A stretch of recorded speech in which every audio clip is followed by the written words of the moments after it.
My name is Holly Dean. At 32 years old, I'm a technical sergeant in the United States Air Force. But at my family's dinner table, my uniform was nothing more than a symbol of failure. My father, Raymond, raised his glass of red wine, a proud gleam in his eye as he looked at my younger sister, Isabella. To Bella, he said, his voice booming across the dining room. She's building an empire out there, in the real world. And you, Holly? Well, you're still playing soldier on the government's dime. His words were a jab, but the knockout punch came from Isabella. Smiling brightly, she added, "It just feels so good to be financially independent." I nearly choked. Financially independent? This was the same woman who, just 3 days earlier, was sobbing on the phone, begging me to wire more money because her American Express had been declined. They didn't know that a soldier's patience has its limits. And tonight, my mission expose the truth was officially underway. If you've ever been underestimated and had your efforts dismissed by the very people who should have been your biggest supporters, let me know where you're watching from. Hit that like button and subscribe. Because this story is for everyone who has decided it's time to reclaim their honor. The battlefield wasn't in some distant, sand-swept country. It was here, in my father's opulent home in Cherry Creek, Denver, laid out across a polished mahogany table set with sterling silver. The scent of herb-crusted lamb chops filled the air, but the atmosphere was thicker, more suffocating than any kitchen smoke. This was a familiar war zone, one where the weapons were words and the casualties were invisible. My father, Raymond, launched the first volley. He began his usual toast, a monologue disguised as a celebration, dedicated entirely to my sister, Isabella. "She's a rising star in the retail world," he declared, his voice rich with a pride he never directed at me. "Pulled herself up by her own bootstraps, a true competitor." He gestured vaguely in my direction. "Unlike the military, which is a fine, safe way out for those who don't dare to compete." I said nothing. My training kicked in. I focused on a simple, physical task, cutting my lamb chop. My knife sliced through the meat with methodical precision, a habit from years of maintaining discipline under pressure. I controlled my breathing, a steady rhythm I'd learned to use when the world was spinning out of control. Inhale for 3, hold for 2, exhale for 4. But with every word my father spoke, another needle prick of pain broke through my defenses. I felt like a stranger in my own home, a prop in uniform brought in to complete the family portrait. Jocko Willink's mantra echoed in my head. Discipline equals freedom. I was using all the discipline I had just to keep my composure. But I had to wonder, where exactly was my freedom? Then came the assault from the flank. Isabella, radiant in a designer dress I knew for a fact cost $1,200, basked in the praise. She smiled demurely and began recounting the immense challenges of her job as a retail manager. She spoke of managing a large team and being accountable for multi-million-dollar sales targets. It was a masterclass in corporate buzzwords designed to sound impressive to a retired business consultant like my father. Then she delivered the killing blow, looking my father straight in the eye. "But it's all worth it. It just feels so good to be completely and totally financially independent." I heard the soft clink of my water glass against the plate as my hand trembled. Independent? The word screamed in my mind. The woman sitting across from me, playing the role of a self-made titan of industry, had used a direct transfer from my bank account to buy the very dress she was wearing. I looked into her eyes, past the expensive mascara and the practiced smile, and I saw nothing. A perfect, polished emptiness. It was a brand of betrayal so shameless it hurt more than my father's blunt disdain. His blindness was a tragedy. Her deception was a choice. Raymond, now fully warmed up, continued his performance. He launched into a comparison, his favorite rhetorical tool. "You see, your sister is fighting battles in the boardroom. That's the real world. You're tucked away somewhere safe, with the government making sure you have a roof over your head and 3 meals a day." He then brought up a new weapon, a story he'd clearly been saving. "Mark Jensen's son, from down the street, just made vice president at an investment bank on Wall Street. Bought himself a new BMW. That's success, daughter, not some pins on a uniform." His words weren't just an insult to me, they were an insult to every man and woman who wore a uniform. To make it worse, he dredged up the memory of Mr. Henderson, an old neighbor and a Vietnam veteran who had struggled his entire life after coming home. "Look at him, Holly," my father said, his voice laced with pity. "The military doesn't teach you how to get rich." I felt the blood rush to my face, a hot tide of fury. But beneath it, a cold, clear anger began to crystallize in my chest. It wasn't the explosive kind, but the patient, enduring rage of a soldier who knows the mission has changed. I could no longer just endure. I had to engage. The dinner finally ended. As we stood to leave, Isabella wrapped me in a brief, stiff hug. She leaned in and whispered, her breath warm against my ear. "Thanks for everything, sis." The two words were empty, a hollow echo of the gratitude she should have felt but never did. I didn't respond. There was nothing left to say. I drove back to my small, functional apartment near Buckley Air Force Base, the contrast between my world and theirs, a chasm. His house was a monument to perceived success. My apartment was a testament to quiet, unseen work. I didn't turn on the lights. I just sat there in the driver's seat for a long time, the silence of the car a welcome relief. Finally, I went inside and sat on the edge of my bed, my eyes adjusting to the darkness.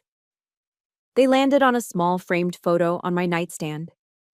It was me at 10 years old, in my green Girl Scout uniform, covered in merit badges.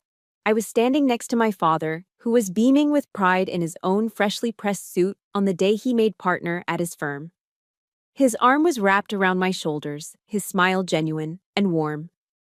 It was the smile of a man who saw his daughter, not a disappointment. Where did that man go? The question hung in the silent room, heavy and unanswered. And why, I wondered, was I paying for my sister to play the part of a success, while I was being treated like the failure? Staring at that old photograph, at the ghost of a father's warm smile, I felt the present moment dissolve. The questions from tonight. Why? How did we get here?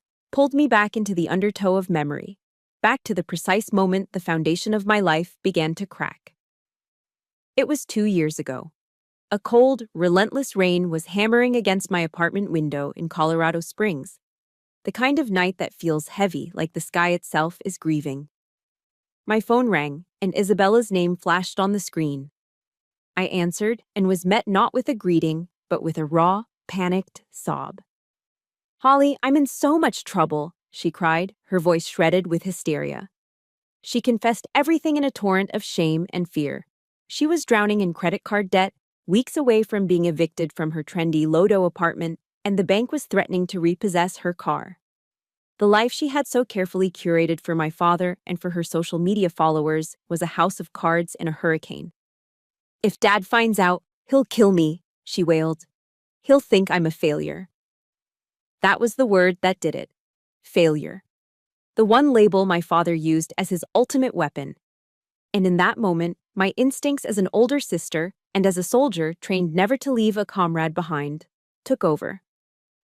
I agreed to help. But I wasn't a fool. I laid out clear terms, conditions of surrender. I would send her $4,000 a month, enough to cover her rent, her car payment, and her basic needs. It wasn't a blank check. It was a lifeline, designed to get her back on her feet. In return, she had to promise me she'd take a financial literacy course and start living within her means. She agreed instantly, her voice thick with tearful promises. Listening to that memory now, those promises sound like the punchline to a very cruel joke. That phone call wasn't a one-time rescue mission. It was the beginning of a silent, one-sided war of attrition, fought entirely on my end. I remember the following spring, my unit was planning a trip to Hawaii for a week of leave. Sun, surfing, a break from the relentless pace of military life. I had the money saved, the flight picked out. But then Isabella called, needing an emergency deposit for a business trip that would supposedly launch her career. I canceled my flight. I transferred the money. And I spent my week of leave working overtime, packing boxes for my side business. That business, Mountain Peak Essentials, was born out of necessity. It was my second front.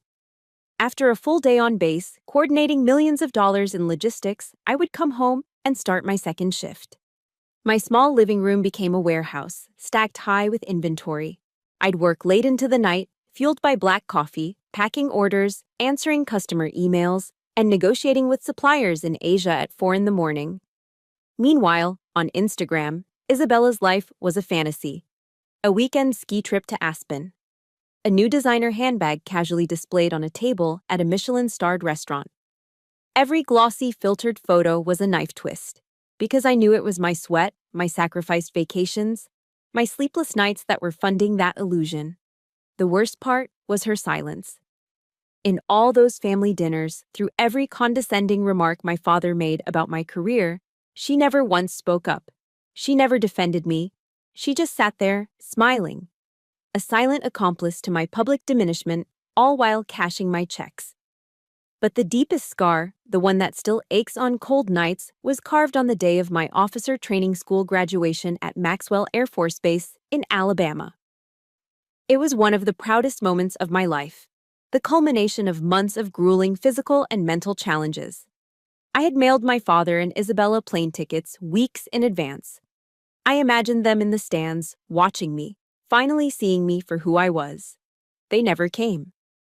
My father called me the morning of the ceremony. His voice was rushed, businesslike.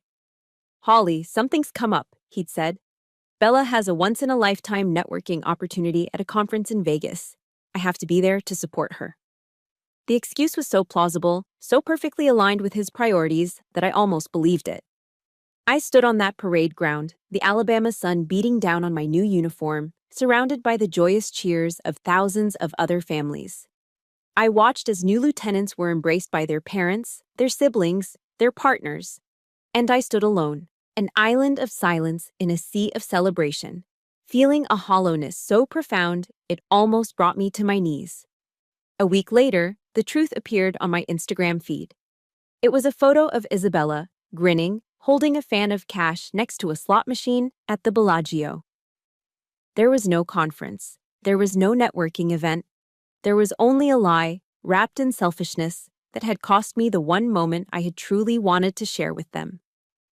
The memory fades, leaving me back in the quiet darkness of my apartment. My mom's voice, a soft whisper from a memory even further back, comes to me. On one of her last good days, she had squeezed my hand and said, "You're the pillar of this family, my girl. Be strong." Her words, meant as a blessing, had become a curse. A command to bear any weight, no matter how crushing. But a pillar can't stand if its foundation is constantly being chipped away by disrespect and lies. I stand up, walk over to my desk, and flip open my laptop. The screen illuminates my face, chasing away the shadows. I log into my business account. The numbers glow in the dark room. Sales charts climbing steadily upward, profit and loss statements written in solid black ink. A map of the United States dotted with pins marking shipping destinations from coast to coast. This is my real world. The one I built with discipline, with intellect, with a grit they refuse to see. If you've ever felt like the designated strong one in your family, the one everyone leans on but no one bothers to support, please hit the like button for every silent sacrifice you've made. And in the comments, just type a simple, "I see you," because we all deserve to be seen. My mother called me a pillar. It's about time I showed them what this pillar is really made of. Success, the kind my father talked about, was a lightning strike. A Wall Street promotion, a gleaming new BMW appearing overnight. My success wasn't like that. It was a slow, grueling climb up a mountain in the dark, with no one to see the struggle. It was built in the silent hours between one life ending and another beginning. My days were governed by the rigorous clockwork of the military. From 600 to 1800, I was Technical Sergeant Dean, a logistics specialist at Buckley Air Force Base. My world was one of precision and consequence, coordinating multi-million-dollar shipments of critical assets. I moved with purpose, spoke with clarity, and managed my responsibilities with the unwavering focus the Air Force demanded. There was a clean simplicity to it, a mission, a plan, an execution. But when the sun dipped behind the Rockies and I drove off base, I shed one uniform only to step into another. The moment I unlocked the door to my apartment, I became CEO Holly. My small, sparsely furnished living space wasn't a place of rest. It was the headquarters, warehouse, and shipping department of Mountain Peak Essentials. Stacks of inventory boxes lined the walls, a silent army waiting for deployment. The air smelled of cardboard and packing tape. My evenings bled into nights, and nights into early mornings. Sleep became a luxury I couldn't afford. Dinner was often a protein bar, unwrapped and eaten with one hand while the other typed a response to a customer inquiry from the East Coast. At midnight, I'd be on my knees on the floor, packing orders with methodical speed, printing labels and arranging them for the next day's postal run.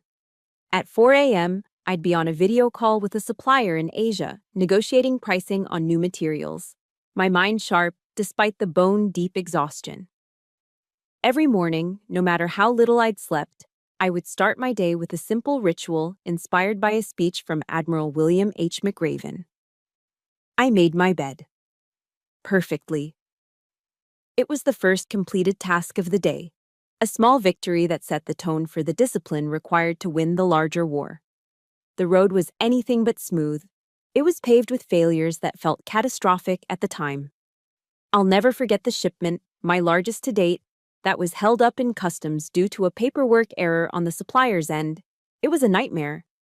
Thousands of dollars of my capital were frozen, and angry emails from customers started pouring in. For 3 straight nights, I didn't sleep at all. I personally called every single customer, apologizing, explaining the situation, and offering them a full refund or a discount on their next purchase. I remember the condescending tone of some of the mail suppliers I dealt with early on. They'd hear my voice, learn I was active duty military, and immediately dismiss me as a hobbyist playing business. But the military teaches you to adapt and overcome. Every setback became a lesson. I started applying the principles I used every day in my Air Force job to my own business. I implemented a just-in-time, or GIT, supply chain model to manage my inventory, minimizing waste and optimizing cash flow. When a problem arose, I didn't panic. I treated it like a mission brief. Assess the situation. Formulate a plan, execute, debrief, and learn. The condescension from others only hardened my resolve. I let my professionalism and my results speak for themselves. Failure wasn't an option, it was just data. But the most brutal battles were the ones fought in silence, inside my own car. One afternoon, I was parked outside the post office, having just dropped off a load of packages. I was eating a dry turkey sandwich on whole wheat, my lunch for the day. While I ate, I pulled up my banking app to check on a transfer. And there, on the screen, was the linked view of Isabella's credit card statement, the one I paid off every month. The list of charges made my throat tighten. A $500 dinner at a steakhouse in Cherry Creek, an $800 pair of Christian Louboutin heels.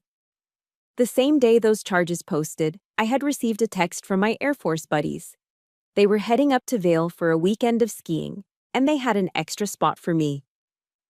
I wanted to go so badly it ached, to feel the crisp mountain air, the burn in my legs, the simple joy of being with friends. But I texted back a polite decline, saying I had to work.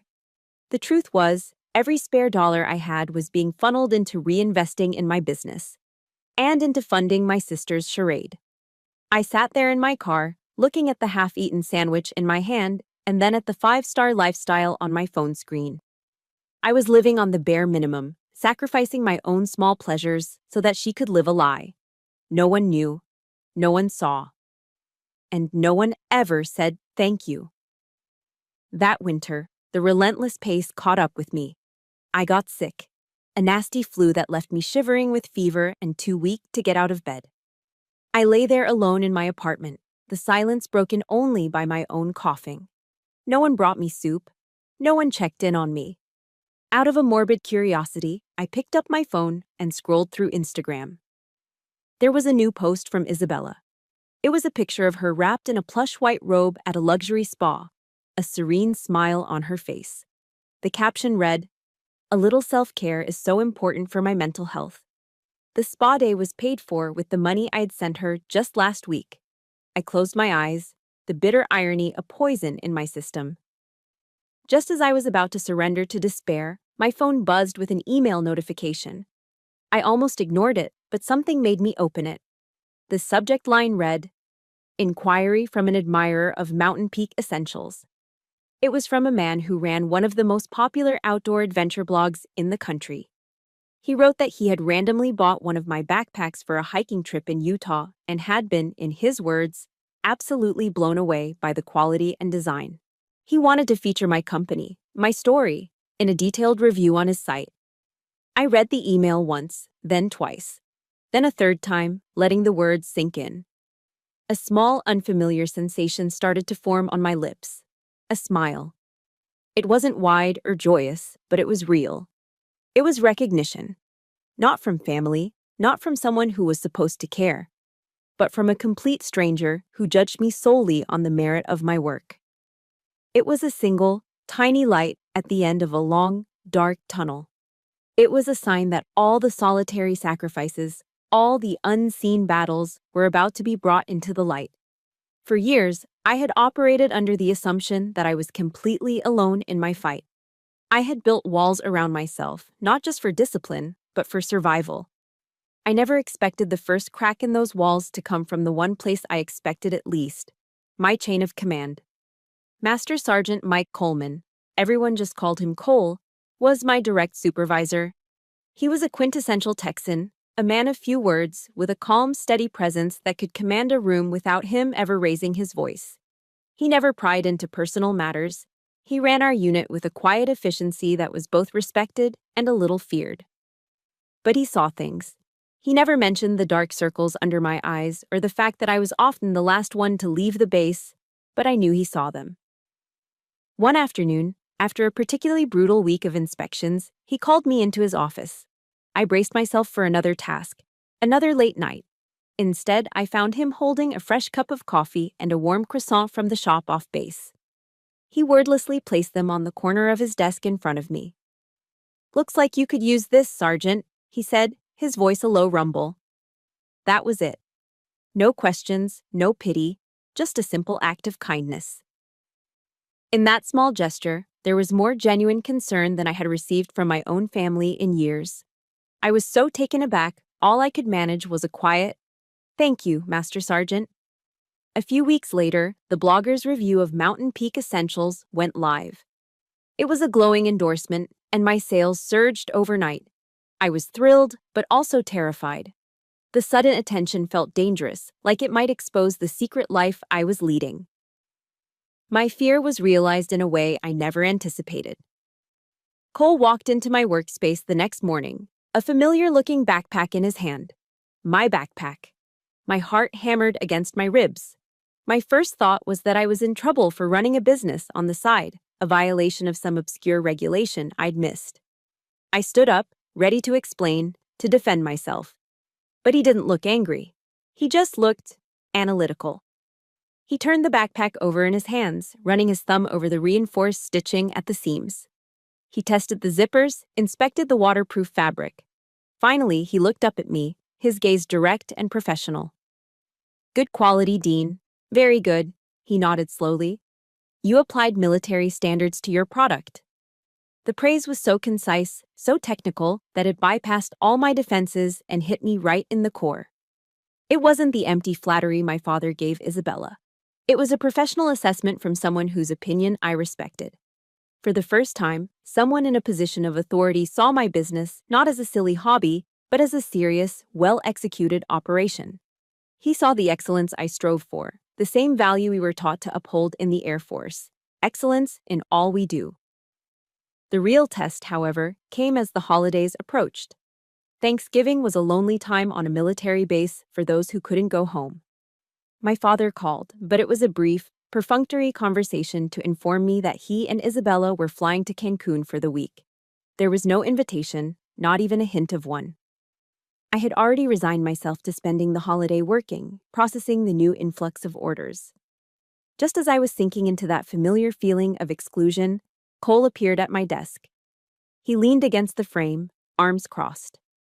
"My wife, Maria, is deep frying a turkey, Southern style this year," he said, his Texas drawl more pronounced than usual.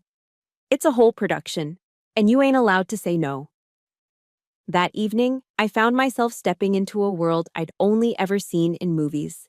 The Coleman house was warm and loud, filled with the smells of roasting turkey and pecan pie, and overflowing with the easy laughter of a family that genuinely enjoyed each other. His kids, a teenage son and daughter, greeted me with enthusiastic hugs. His wife, Maria, a woman with a smile that could melt a Colorado winter, immediately handed me a glass of sweet tea and pulled me into the kitchen. They didn't ask me about my rank. They didn't ask about my salary. They asked about me. They asked about my travels, about the funniest thing that ever happened to me on base, about my dreams for my business. I sat at their crowded table, passed mashed potatoes, and actually laughed. A deep, genuine laugh that felt rusty from disuse. At one point, Maria asked casually about my family. I gave a vague, non-committal answer about them being out of town. A flicker of sadness must have crossed my face because I saw her exchange a quick, knowing glance with her husband. They didn't push. They just seamlessly changed the subject. I watched the easy way Cole teased his son, the way his daughter leaned her head on his shoulder, and I felt a pang of longing for a warmth I had craved my entire life. As I was leaving, full of more good food and genuine affection than I'd had in a decade, Maria pulled me into a tight embrace. "You are one strong young woman," she whispered, her voice full of a maternal warmth that made my eyes burn. "Anytime you need a place to land, our door is always open. You hear me?" I managed to nod, my throat too tight to speak. I got into my car and just sat in their driveway for a moment, the sound of their family's laughter still echoing from the house. And then, for the first time in a long time, I cried. Not tears of sadness or frustration, but tears of overwhelming gratitude. I had been so focused on the family I was born into, the one that was supposed to love me, that I had failed to see the one I could build. A family forged not by blood, but by choice. A family built on a foundation of respect, understanding, and simple, honest kindness. The warmth of that realization spread through my chest, a shield against the cold. It was a new kind of strength, a reserve of energy I didn't know I had. And as it turned out, I was going to need every ounce of it for the storm that was about to break. The warmth from Thanksgiving at the Colemans' house had lingered within me for days, a low, steady flame warding off the encroaching cold of my reality.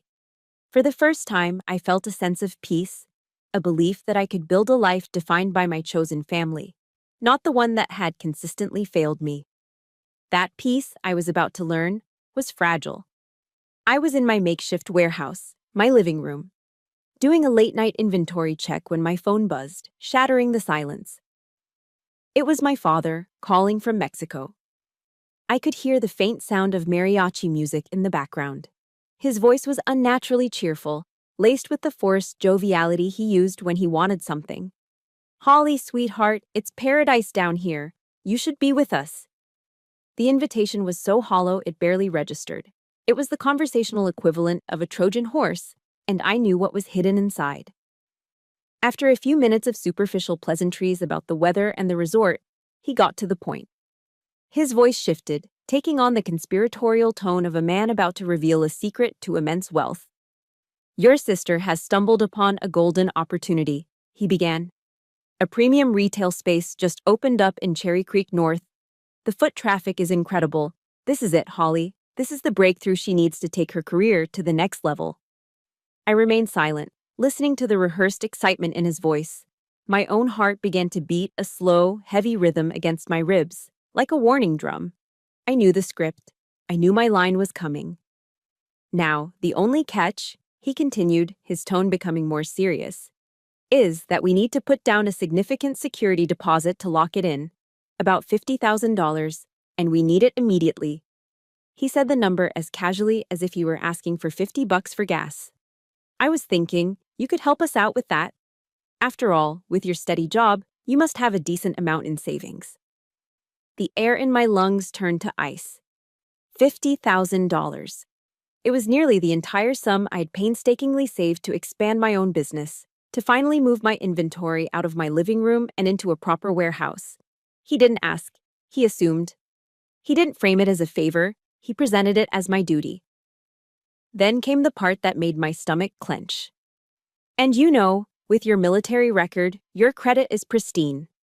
It would be much easier for you to secure a small business loan in your name for Bella's project. Think of it, Holly. This is your chance to truly contribute to the family's success. A memory from a training session years ago flashed in my mind. A class on psychological operations, or ACYOP. We learned to identify tactics of manipulation, distortion of reality, appeals to emotion, guilt tripping. My own father was using a textbook strategy against me. I hesitated, trying to find the right words, but my silence was all the opening Isabella needed. I heard a shuffle on the other end, and then her voice, syrupy and dramatic, filled my ear. Holly? Sis? This is my dream. My one big shot, she pleaded, her voice already cracking. If I get this store, I can finally be completely independent, and I won't have to bother you anymore. The fake tears started then, perfectly timed. I swear I'll pay you back every single penny with interest. Don't you trust me? Don't you want to see me happy? We're family, aren't we? We're family. The words were a weapon, coated in poison. In the background, I could hear the gentle rhythmic crash of ocean waves on a Mexican shore. The sound of their paradise was the sound of my personal hell. They were calling me from a vacation, relaxed and entitled, to demand the fruits of my labor, to ask me to sacrifice my future for her fantasy. I took a slow, deliberate breath. The memory of the Coleman's Thanksgiving table, the easy laughter, the genuine warmth, Maria's embrace, rose up in me like a shield. A real family doesn't put you in this position. A real family protects you. They don't use you as a financial tool. That clarity cut through all the noise, all the guilt, all the years of ingrained obligation. Let me think about it, I said. My voice was colder than I intended, devoid of any emotion. I hung up the phone before they could launch another volley. I didn't scream. I didn't pace the room. I didn't cry. Instead, a terrifying calm settled over me. It was the kind of focus that descends on a soldier in the moments before a battle, when all emotion is stripped away, leaving only the mission. I walked to my desk and sat down in front of my computer. The glow of the monitor was the only light in the room. I opened a new spreadsheet. Methodically, I went through my bank statements for the past 24 months, creating a line item for every single transfer I had made to Isabella. I typed in the numbers, watching the total at the bottom of the column grow. When I was finished, the final number stared back at me. $96,000. Next to the total, I typed a note in the adjacent cell. Non-performing investment. Risk, 100%. The numbers didn't lie. They told a story of manipulation, of sacrifice, and of profound, systemic disrespect. Seeing it all laid out in stark black and white was liberating. The final drop had fallen into an already overflowing cup. I closed the spreadsheet. Then I opened a new Word document. At the top of the blank page, I typed 2 words, a title for the new mission I was about to undertake. It wasn't a plan of retreat. It was a plan of attack. The title was Operation Freedom. The time for silent endurance was over. The time for strategic engagement had just begun. The calm that had settled over me after that phone call wasn't peace. It was the eerie stillness of the air before a tornado touches down. I had created my spreadsheet. I had titled my document Operation Freedom. But a small, deeply conditioned part of me was still wrestling with the guilt, the lifetime of training to be the dutiful daughter, the responsible pillar. I was staring at the numbers on my screen when my phone vibrated on the desk. A new text message from my father. My fingers trembled slightly as I unlocked the screen. The message was short, but it was weighted with the entirety of my family's dysfunction. It read, "Don't be selfish, Holly. Sometimes you have to sacrifice for family. It's what your mother would have wanted." An arctic chill shot down my spine. He had done it. He had crossed the one line that should never be crossed. He had taken the purest thing I had, the memory of my mother, and twisted it into a tool of emotional blackmail. This was no longer about blindness or favoritism. This was a calculated, cruel act of manipulation.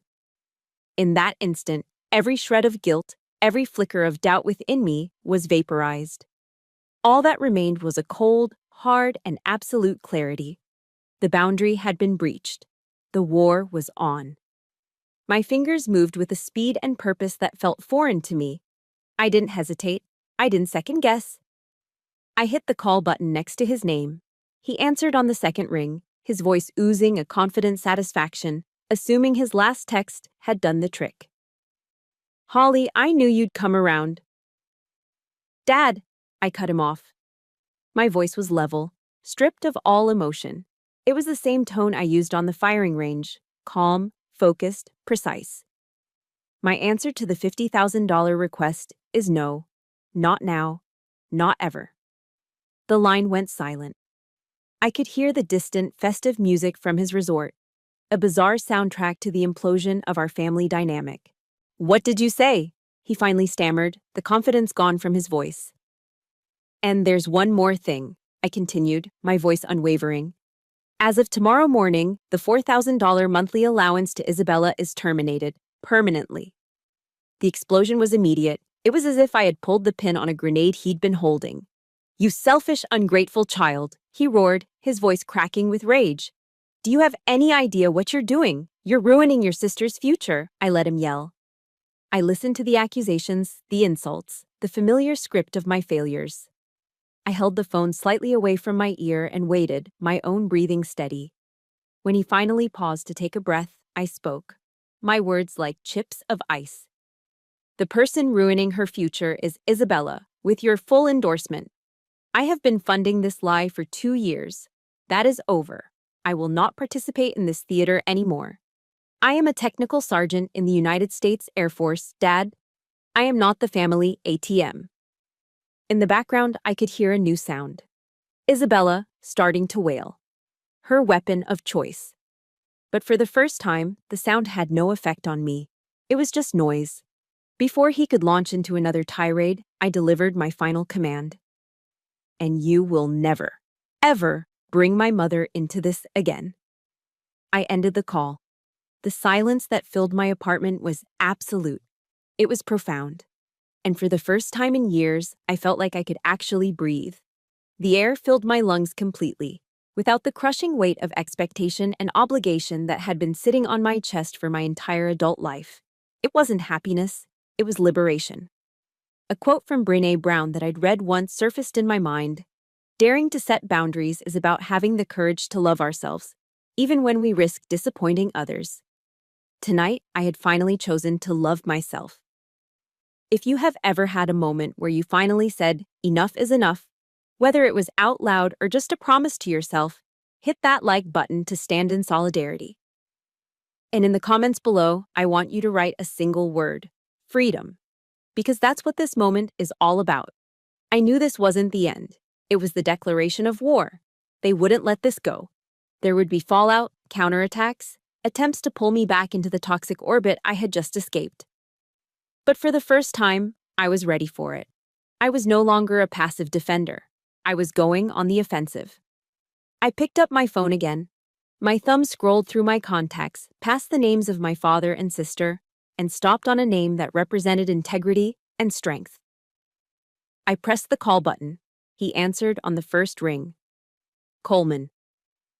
"Master Sergeant Cole," I said, my voice steady and clear. "It's Holly Dean. I'm sorry to bother you after hours, but I need some advice." I paused, took a breath, and committed to the new path I was on. "And I think I might need a lawyer." After that phone call, I didn't waste a single moment on anger. Anger was a luxury, an emotion. I was now operating on pure strategy. My objective was clear, and my training took over. In the military, we have a principle from Sun Tzu's The Art of War that's drilled into us. Know your enemy and know yourself, and you will not be imperiled in 100 battles. I knew my enemy's weaknesses, my father's arrogant pride, and Isabella's complete financial dependence, and I was finally beginning to understand my own strength, the undeniable, verifiable truth. The morning after my call with Cole, I met him at a small independent coffee shop just off base. The place smelled of roasted beans and quiet determination. I laid out the entire story for him, from the first desperate phone call from Isabella 2 years ago to the manipulative text message from my father last night. I left nothing out. Cole listened intently, his face an unreadable mask, but his eyes held a deep, unwavering understanding. He didn't interrupt, he just let me talk. When I finished, the story hanging in the air between us, he took a slow sip of his black coffee. He set the mug down with a soft click and looked me straight in the eye. "It's about time, Sergeant," was all he said.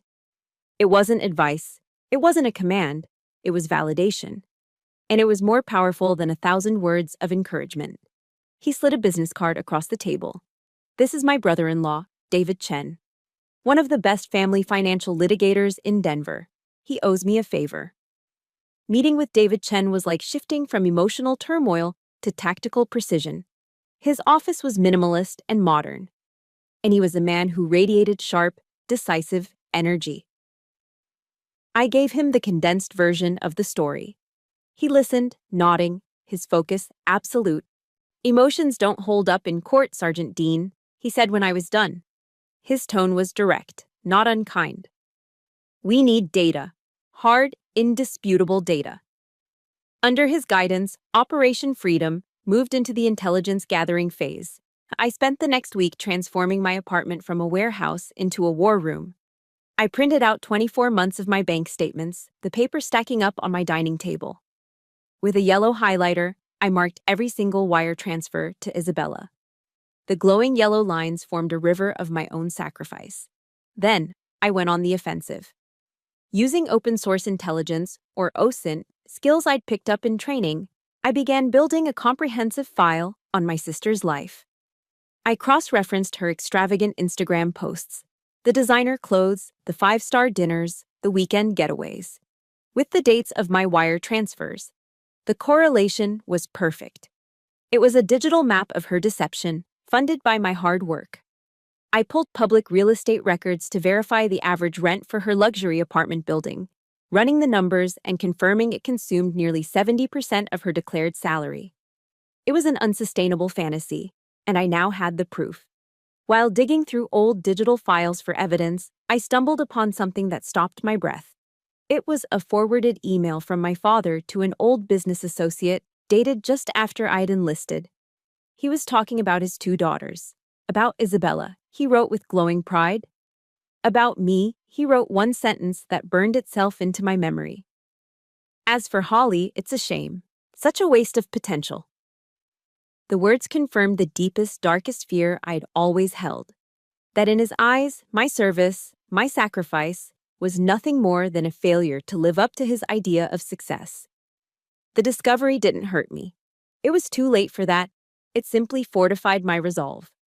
He needed to face the truth of his own profound misjudgment. But my most powerful weapon, my ultimate ace in the hole, was the very thing they had dismissed: my little hobby. On David's advice, I hired an independent accounting firm to conduct a full, certified audit of Mountain Peak Essentials. A week later, they delivered a professionally bound report.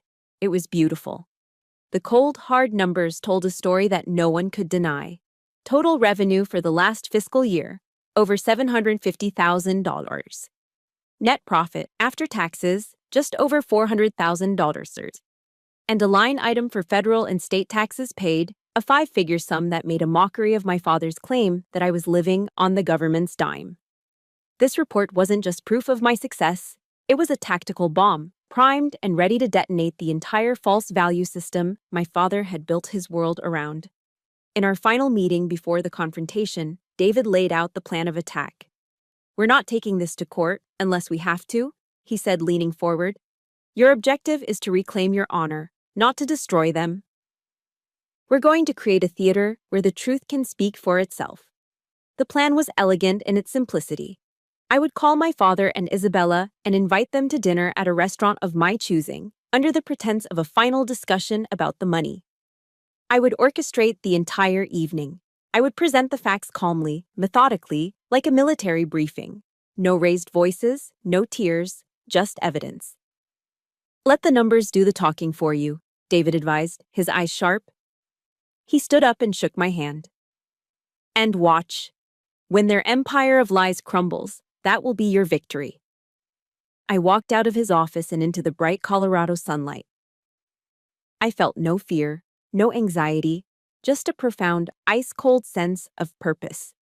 The intelligence was gathered, the assets were in place, the mission was a go. I was ready. The battlefield I chose was the Capitol Grill, a high-end steakhouse in downtown Denver. It was my father's turf, the place he took business partners to intimidate them with expensive wine and displays of power. Tonight, I was seizing his home field advantage.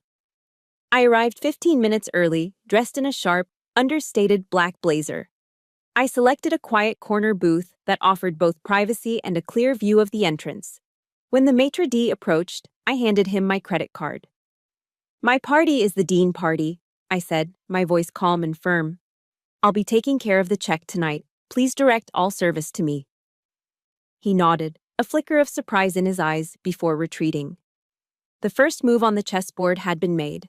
Raymond and Isabella arrived with an air of smug confidence, like generals arriving to accept a surrender. They believed this dinner was their final chance to wear me down, to make me see reason, their reason. My father immediately tried to take control, attempting to summon the sommelier.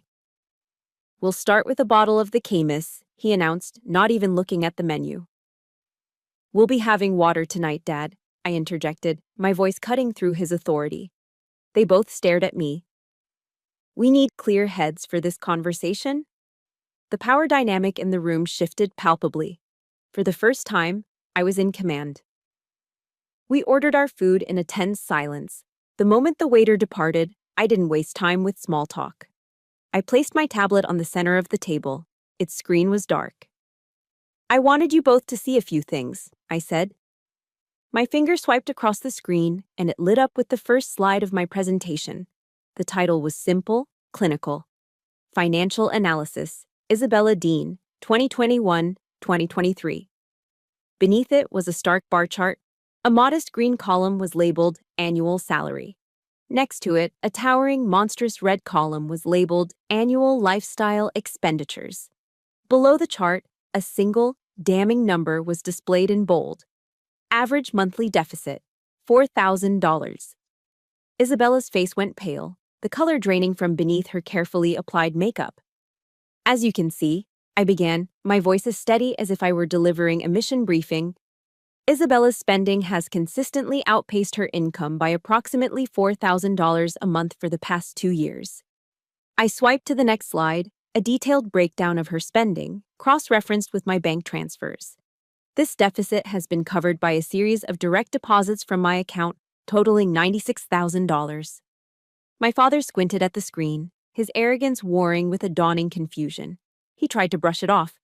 "These are just numbers, Holly. Your sister is doing great work. She's just a little weak when it comes to budgeting." "That's not weakness, Dad," I replied, my voice dangerously quiet. "That's systemic deception." He opened his mouth to argue, to defend his golden child, but I didn't give him the chance. It was time for the main event. It was time to deploy the bomb. I swiped to the final slide. The title was different this time. Audited Financial Statement, Mountain Peak Essentials, LLC, Fiscal Year 2022. I rotated the tablet to face my father directly. The numbers glowed on the screen, cold, hard, and undeniable. Gross revenue, $750, $130 net profit. After taxes, $4,790. My father stared at the screen.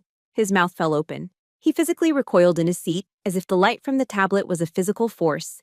He blinked, rubbed his eyes, and leaned forward again, convinced he was misreading it. The numbers didn't change. The bravado, the condescension, the lifetime of dismissive pride, it all crumbled in that one silent moment. What is this?" he finally whispered, his voice a hoarse croak. I looked at him, my expression unreadable. "This," I said, my voice flat and devoid of any triumph, "is my silly little hobby." The sentence hung in the air, and then absolute silence descended upon our table. It was a silence so heavy it felt like it had a physical weight. The only sound was the distant clatter of silverware from other diners living in a different world. Isabella finally broke. A choked sob escaped her lips, then another. These weren't her usual calculated, manipulative tears. These were the raw, gasping sobs of utter and complete exposure. My father leaned back in his chair, his face a mask of shock. He looked utterly poleaxed, like a man who had just discovered the sky was green and the ground was made of glass. He reached blindly for his wine glass, the one that had been filled with water, and his hand knocked against it. It tipped over, fell from the table, and shattered on the marble floor. The sound was sharp and violent, a gunshot in the serene atmosphere of the restaurant. Heads turned. A waiter hurried over. My father didn't even notice. He was staring at me, but he wasn't looking at his daughter. He was looking at a stranger, a ghost who had been sitting at his table all these years, a person he had never once bothered to see, a person he had misjudged so profoundly, so catastrophically, that his entire worldview had just been invalidated. I didn't say another word. My mission was complete. The truth was on the table. I calmly picked up my glass of water, took a slow, deliberate sip, and let the crushing weight of that truth do the rest of the work. The detonation at the Capitol Grill was followed by a strange and deafening silence. In the days after, my phone, which had once been a source of constant, low-grade anxiety, went quiet. There were no pleading calls, no manipulative texts, no demands disguised as family emergencies. The silence was a relief, a vast open space where I could finally breathe. But it was also heavy, filled with the ghosts of what had been shattered. I felt a profound sense of exhaustion, the kind a soldier feels after a long and brutal campaign. The victory I had so meticulously planned for didn't taste sweet. It was hollow, metallic. There was no triumphant parade, only the quiet, lonely task of surveying the wreckage. I had won the battle for my honor, but in doing so, I realized I was also mourning. I was mourning the loss, not of the family I had, but of the family I'd always wished for. The one that was supposed to be a safe harbor, not a minefield. A week into this new, quiet reality, my father called.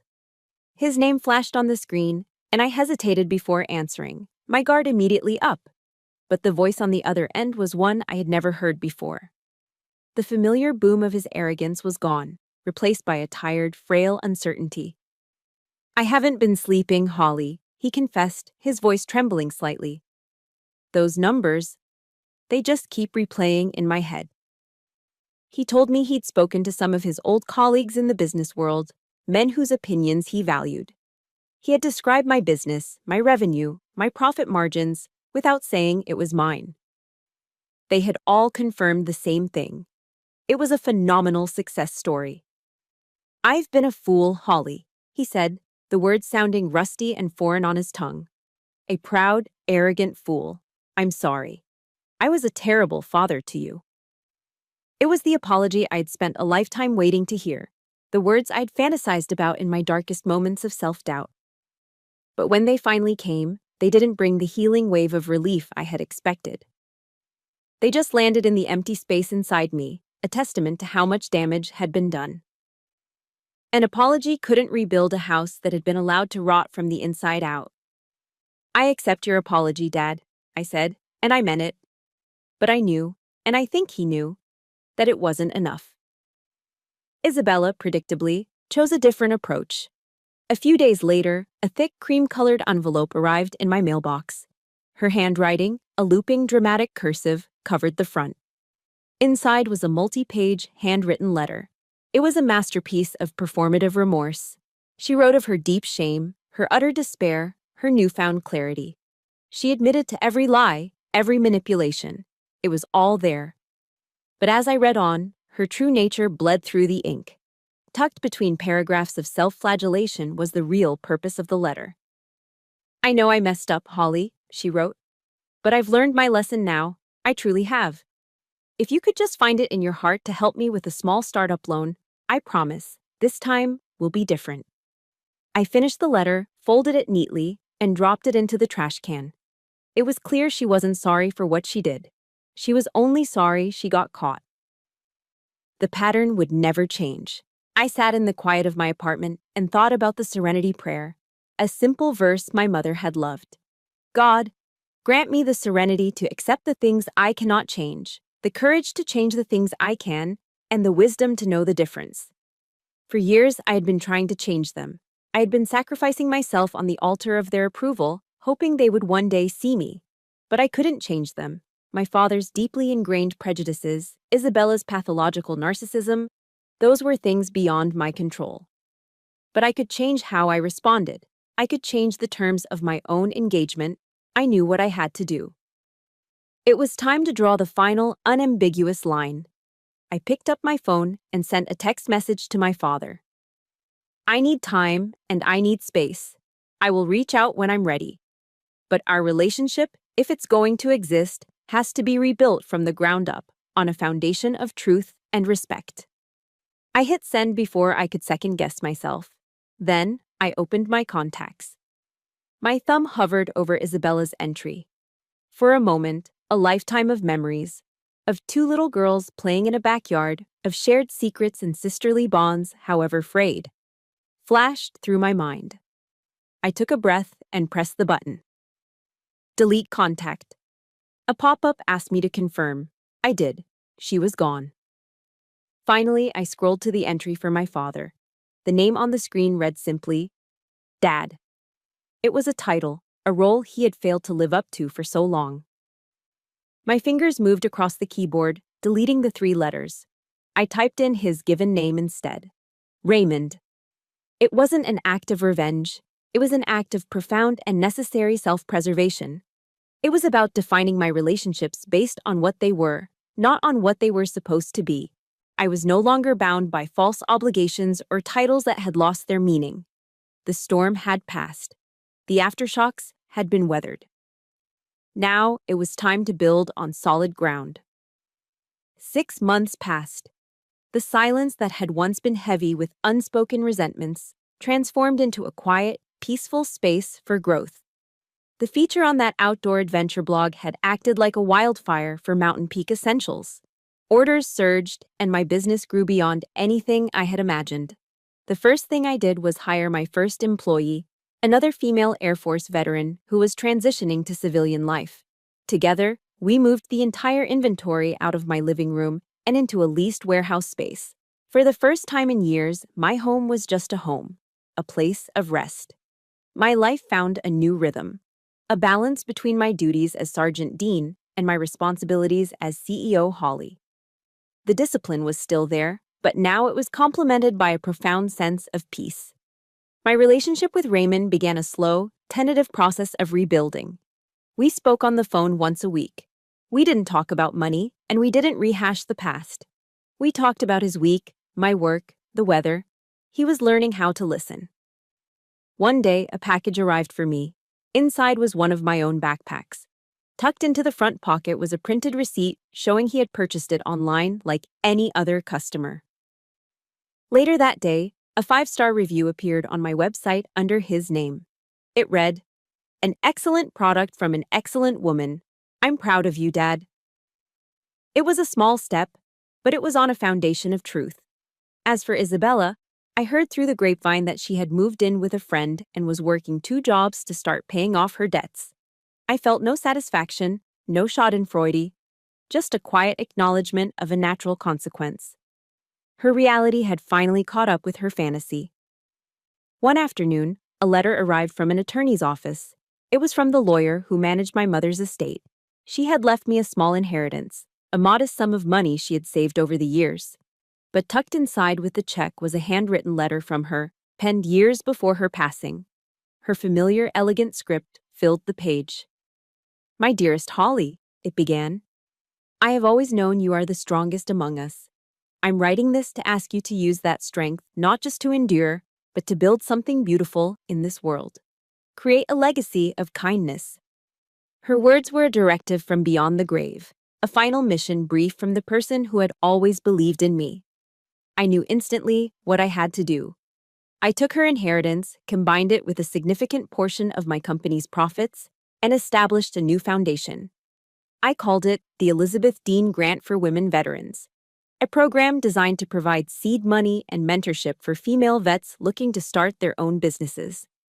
I was taking the pain of my past, and transforming it into a future for someone else. The launch event for the grant was held at a local community center in Denver. The room was filled with people. Master Sergeant Cole and his entire family were there, sitting right in the front row, beaming at me. And in the back, sitting alone in a corner, was Raymond. He wasn't holding court or commanding attention. He just sat quietly, watching me with an unmistakable look of pride in his eyes. When I stepped up to the podium to speak, I didn't talk about revenue charts or profit margins. I talked about my mother, Elizabeth. I spoke about the quiet strength of women who serve, both in and out of uniform. And I talked about the profound importance of having someone, just one person, who truly sees you and believes in your potential. After the ceremony, as people mingled, a young woman with bright, hopeful eyes approached me. She was the grant's very first recipient. She threw her arms around me in a spontaneous, heartfelt hug. "Thank you," she whispered, her voice thick with emotion. "You've given me a second chance." In that moment, holding this stranger in my arms, I felt a wave of validation so powerful it eclipsed everything else. This was it. This was the recognition that mattered. It wasn't about proving my father wrong. It was about proving my mother right. The story ends here, but my journey doesn't. It ends with me, on a cool, clear morning, hiking a trail high in the Rocky Mountains. The air is thin and crisp, and the rising sun is painting the peaks in hues of gold and rose. I stand at a scenic overlook, looking down at the sleeping valley below and up at the vast, endless sky above. I have fought my war. I have navigated the aftershocks. I have found my peace. I am no longer a shadow, living in the space left by others. I am no longer the reluctant pillar, bearing a weight that was never mine to carry. I am simply Holly, a soldier, an entrepreneur, a daughter who finally learned that the brightest dawn is the one you make for yourself. I smile, a real smile, one that reaches my eyes and fills my soul with a quiet, unshakable joy. And then I turn and continue walking forward, up the sunlit path. That morning on the mountain wasn't just an ending, it was the beginning of everything else. I know my story is just one of thousands out there, each with its own battles and its own scars. Our journeys may be different, but the courage it takes to reclaim our narrative is a bond we all share. It's a reminder that our true worth is never determined by those who refuse to see us. If this story resonated with you, I invite you to be part of this community. A community that believes in turning scars into strength. Please hit that like button, subscribe to the channel, and maybe share this story with someone who needs to be reminded that they have the power to create their own dawn. Thank you for listening.